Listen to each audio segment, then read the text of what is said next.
how, you know, like, is there a good way to do semen retention and is there a bad way to do semen All right. retention? So you spoke on life force being in that uh how can I say this?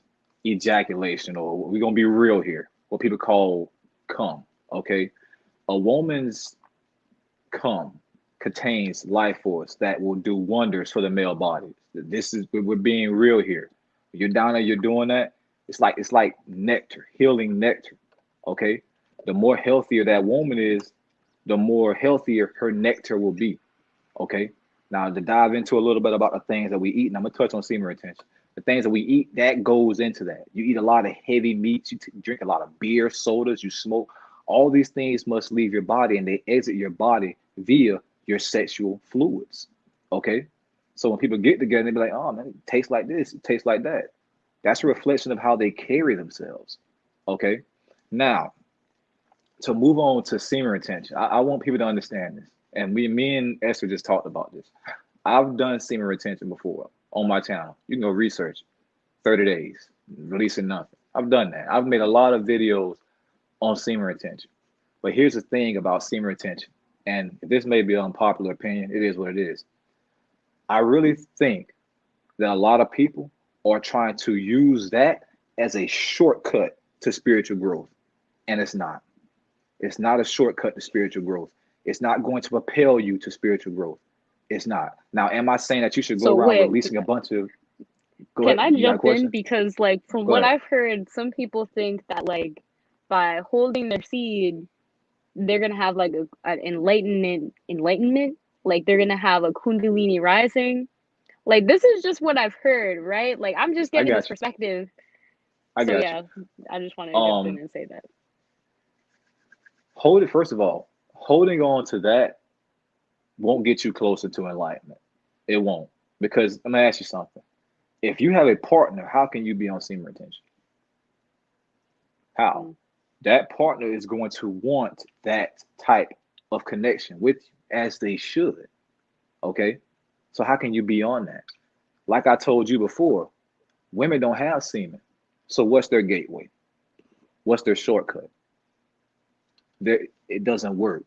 How can us men have a shortcut to spiritual growth via semen retention, but the woman doesn't when the woman comes from the man and the woman was here first?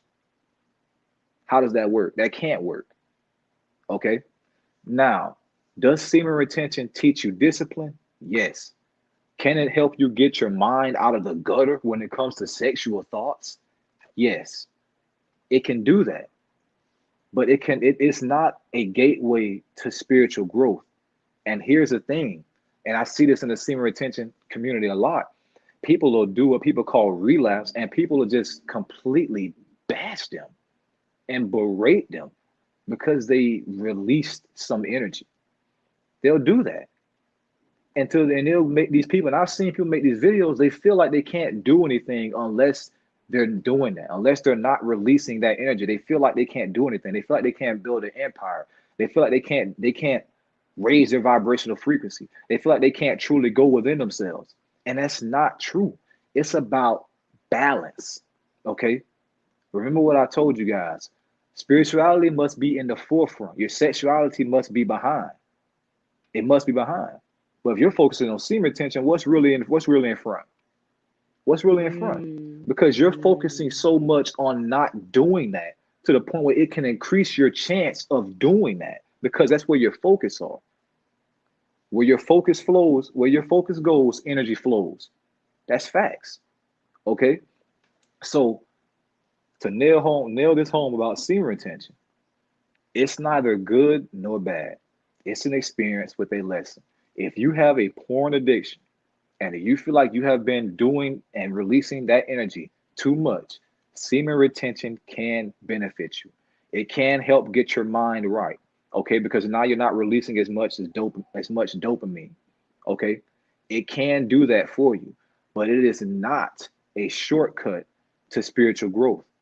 It's not. Now, I will say this about semen retention and the Kundalini energy. Okay. People that are spiritual mostly have heard about the Kundalini energy and the Kundalini energy rising from the spine to the crown. Okay. Now, you want that energy to rise. Okay. You want that energy to rise. But if you're releasing so much energy, how can it ever rise? All right. I'm not saying you have to go on semen retention to get your kundalini energy to rise. What I'm telling you is you must have balance. Okay. You must have balance. All right. Because the reality is this: if you're doing that so much, if you're draining yourself of so much life force energy, how can you ever get your energies above anything other than your root and sacral chakra? You can't get it above there because you're releasing so much. Okay. So semen retention has benefits. It teaches discipline. It does. But it's not a shortcut to spiritual growth. And just because you release energy, that does not mean that you're done and you can't do anything. Okay. Because the one last thing I want to say about semen retention is this: people need to understand how sexual energy works. Okay. Because I see people saying this and it's incorrect. I walk around, I'm just building up my sexual energy. I'm building up my sexual energy. Just because you're not releasing sexual energy does not mean it's building up. Sexual energy does not build until you commit an act that builds that energy. Your aura color changes. You get in a different mindset. That's when the sexual energy builds. Okay? It's not building just by you holding on to your energy. All right? So, in closing, semen retention teaches discipline. Will you need discipline and spirituality? Yes, you will.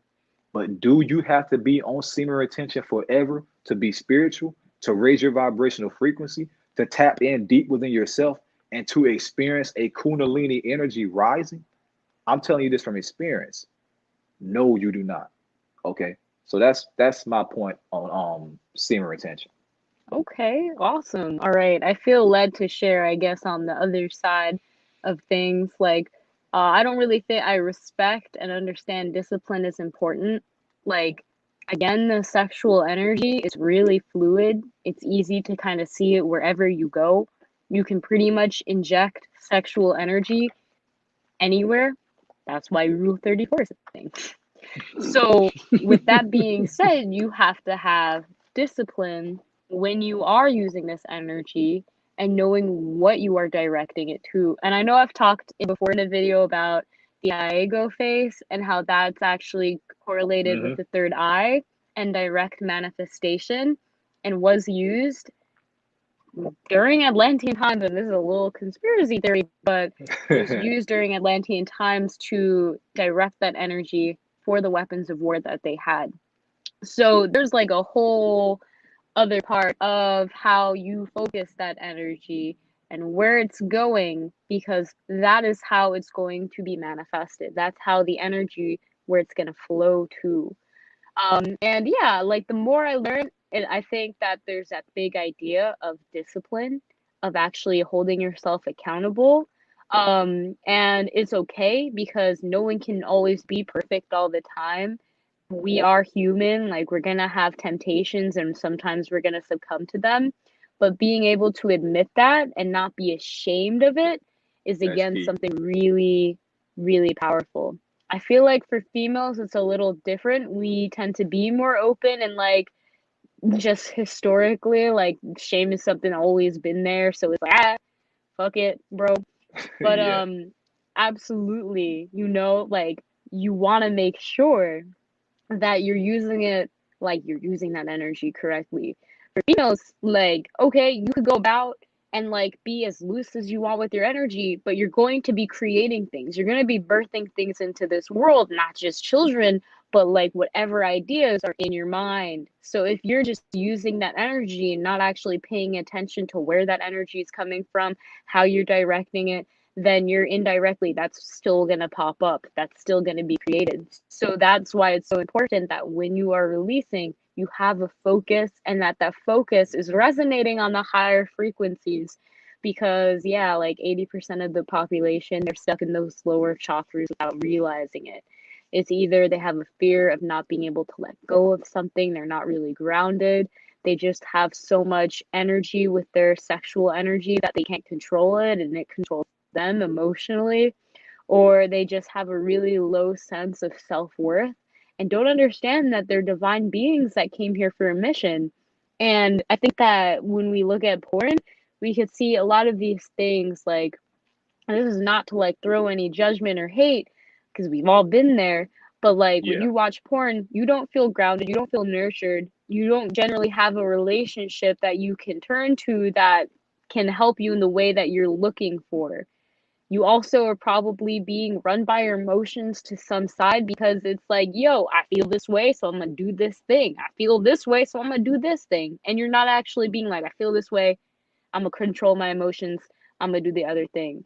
And then ultimately, like when you're done watching porn, we all know when the spirit leaves you and you're stuck looking at what Yeah. you've just done, there's just that feeling of like, that does not help Guilt, your confidence, shame. right?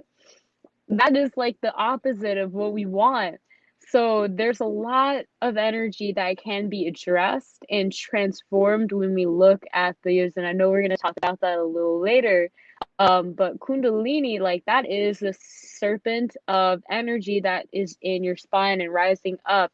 And It's an so intense whenever you experience. are, yes, and the snake doesn't always go directly up, especially if you're in your lower three chakras and you can't control them. That snake's just gonna bite everything around you because Yeah, you're not yeah. controlling it. Yeah, So you have to yes, move it. You have to move it. Yeah.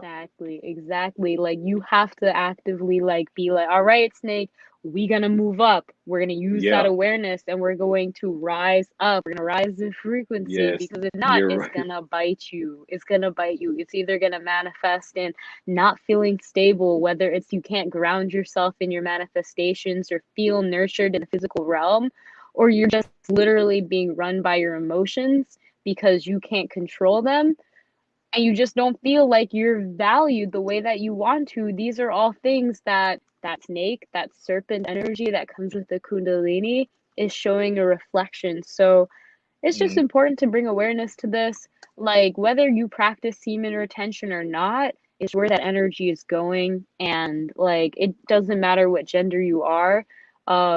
Probably shouldn't release every single day. Although I can't judge. Maybe you have a special condition, right? yeah.